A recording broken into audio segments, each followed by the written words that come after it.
All right, what is going on, YouTube? It's a beautiful day out here. We're back at Benji's house working on his Mark 6 today, and he's gonna be doing an oil change and a DSG service on his GTI.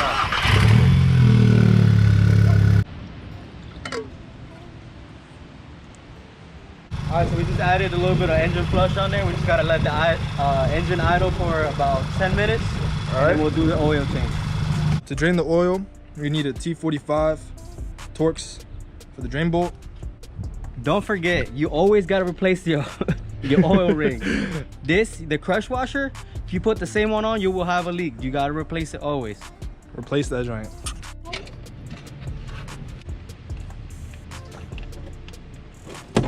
There it goes.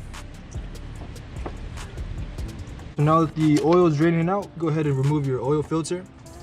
You got the grip tool. There you go.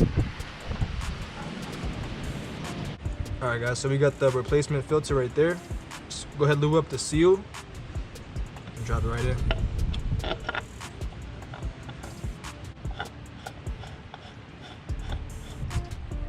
Go ahead and reinsert your bolt with the new crush washer.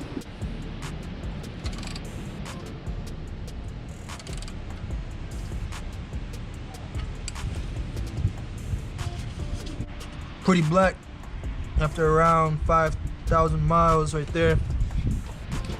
Change your oil. This one, the liquid moly, are probably the best. Motul is pretty good too, but I've had better results with this one and liquid moly. So facts.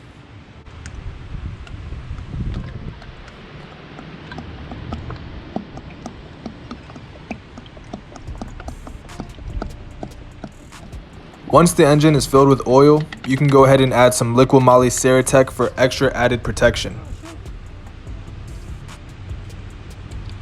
Alright guys, so that wraps it up for the GTI oil change here. Pretty simple process, just need a little bit of basic tools and you're good to go. So hope you guys enjoyed this video. Stay tuned for the next one. We're doing the DSG flush. So catch you in the next one.